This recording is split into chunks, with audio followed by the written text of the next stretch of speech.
tearing out pieces of me to replace the broken pieces of you. Tearing out. Hello, family, and welcome to today's Mindset Monday. Thank you for coming and sharing some time with me. I love and appreciate you all. Today's Mindset Monday, excuse me, is brought to you by myself, Ascending Infinite Goddess.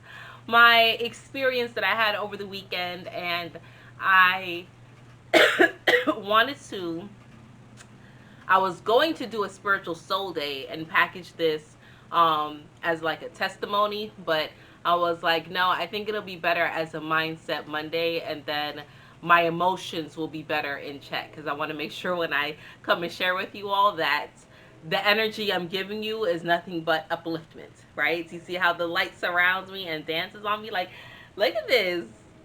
I can't make this up. I love it. So today's Mindset Monday is brought to you by the events in the last 48 hours, my Saturday and my Sunday.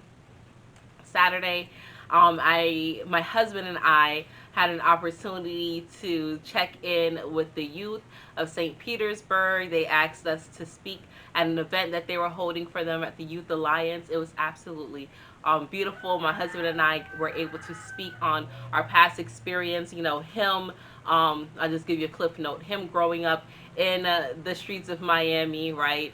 You know, selling drugs, living the thug life, right? Living real life thuggery shit. I don't want to put too much on YouTube, but you know, having issues with his mom growing up and how that affected him as an adult, but how he was able to turn that around and be the successful entrepreneur that he is today. Me with my struggles of not graduating high school, having 3 children at the age of 20, right? Being in jail, being homeless for a bit, and being able to turn it around, gain financial literacy, build businesses successfully, and live a life that is so very conducive to us at this point in time. So after we spoke about that, coming off a high, like so elevated, feeling so good, we got home and I was so thirsty. Like it was not because I was talking, but I feel because I was drained, so I needed to replenish. Excuse me, I needed to replenish. So I was drinking a lot, drinking a lot, drinking a lot, drinking a lot. And subsequently, because of that, I had to keep using the bathroom in the middle of the night, which is nothing because my little one still doesn't sleep through the night. He gets up, he'll walk from his room, come to my room. I put him back in his room. He come back to my room. So I'm up constantly through the night anyway. But this particular night, Saturday night, Sunday morning, when I was getting up in the middle of the night, I was like, man, I, for some reason, I kept glancing at my windows, my bedroom window, and I was looking and I said, okay, I see the lines from my panel, right, from my window panel. So I'm like, okay, it's closed. I'm like, why do I keep feeling this way? Whatever. And, you know, I go and I say, I really need to stop drinking, but I kept drinking. I was so thirsty. So even when I got to use the bathroom, I kept drinking. And then, like, the third time when I got up, it was like maybe like 5:30. Little one was in the room, and I was like, I'm not gonna put him back in his room. I'm not walking back across the house. F it. Went and used the bathroom. Was getting back in the bed, and my mom was like, go get his pacifier. And I was like, I don't want to get his pacifier. Like he doesn't take it anyway, right? When he's sleeping, when he's cuddled next to me and hubby, he doesn't want the pacifier. He wants me because I still do breastfeed. He either wants me or he'll just, you know, he'll lay there without it. But something was like, go get his passy, go get his passy, because he's gonna be attached. He's gonna get up again in an hour and it's gonna be something.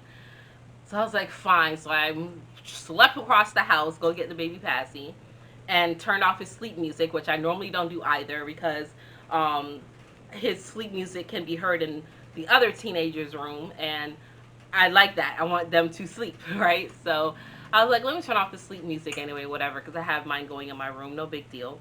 I turned it off and I heard something, and I was like, okay. And I come around the corner and I see a shadow, and now my mind is registering. I'm like, wait a minute, why is my house so dark? And I look at the windows and I said, okay, I see all the panes, so it's fine. I was like, but who that? Because whenever I see a shadow, I'll be like, who that? And, you know, my 15-year-old, he's nonverbal, but he'll usually make a noise, and then my 18-year-old, he'll say it's me or whatever. I didn't hear nothing. I know it was my husband because I left him in the bed with the baby. So I'm like, okay, wait a minute. I walk past my kitchen window. I don't see my panes. I don't see the panes of the window. And I'm telling you, I never ever do this because I feel secure in my home. Like, what's the issue? So I walk to my back to my laundry room, and I see a motherfucker standing looking at my cameras, looking at the screen. We have, our DVR connected to a screen so we can see the cameras in the house. And I look at him and I'm like, who are you? Right? So first, I got to get my bearings together, right? Get my bearings together. I see somebody in all black with a hoodie with a mask, and I'm like, who are you? And they're like, they ain't say nothing. I said, what you doing? And they ain't say nothing. I said, what are you doing? He's like, oh, I'm looking at the cameras. I'm like, why are you looking at my cameras? So I'm looking at the cameras now to see what cameras he's looking at. I'm like, well, I want to see what he's doing. Is he looking for his friends? Is he looking for his posse? Well, like, what is he trying to do? And then I realized one of the cameras is out. So I'm like, oh, this bitch trying to steal. This nigga in my shit. Wait a minute. Hold on. So I'm like, he's like, yeah, this is crazy. This is crazy. I said, yeah, this is crazy. I said, who let you in the house? How'd you get in the house? He's like, my cousin. I said, oh, your cousin? I said, all right, bet. I said, hold on. Wait right here. And I go out and I close the door separating my, like, the laundry room where he was and the main house. I close it. And I go and I grab my husband and I'm like, Zay, this nigga in the house. So he pop up, he grabbed the heat, and he was like, oh, we finna catch. And I was like, yeah, we need to catch somebody. But the person peeped and ran out the back door. And I heard the back door, we had the back door and then we had the screen, right? You see the screen here. So he ran out the back door, left that open, but ran out the screen and then slammed the screen. And in my mind, I'm like, where the fuck is the dog? I'm like, how the dog not up and... Wait a motherfucking minute. So I go to the dog snuggle nestled up in his bed. I'm like, hold on. Ain't no way. Ain't no way. Ain't no way. This dog be jumping up out his sleep, barking at Amazon when they pull up on the street. But if I go and I meet the mailman at the corner, he barking. So I'm like, ain't no way somebody in my motherfucking house and this dog not up and carrying on. I said, okay. So I stand over him and I call his name and ears pop up, like, looking at like what happened. And then I hear my husband let off a shot. And I'm like, crap. So many emotions. And I was just like, is this real? Like, is this really happening? But this is a Mindset Monday because it's an example of how to follow your first mind. Follow the path of least resistance. Because we spoke, I was so thirsty. Because I was so thirsty, I got up multiple times. My spirit was waking me up at that point in time. And it was just me, not my husband. Because normally, my husband is the one who'll get up and he'll walk the house. He'll check the house. If I get up out the bed, he normally gets up. He'll feel me move and shift because he's not sleeping deep. He's conscious of the baby. So this night, so many things were going kind of flustered. And then, of course, the dog, I have a shepherd. If he catch you, that's it. It's over. He has a command. He knows. I say the word, he owns that ass. Right? But because the path of least resistance was go get the baby's pacifier, that's what my spirit was leading me to so that we could catch this mofo. And then my spirit said, don't scream. Don't panic. It's okay. Because my first instinct was to karate chop this nigga, or a karate kick rather, this nigga in his damn chest against the wall, scream, make sure the dog hear me, let him get him, my husband come out and catch him. But the fact that it took me, that I remained calm, I just closed the door so that he couldn't get back in the main house, right? I closed the door separating that space, and my husband came out and still, saw him running and popped off. But because of divine timing and divine alignment, homeboy survived. And the thing why it was so crazy, why he was like, man, this is crazy looking at the camera, was because he thought we only had the one on the front where he pulled it down. And then I guess he realized, crap, they have me on camera elsewhere.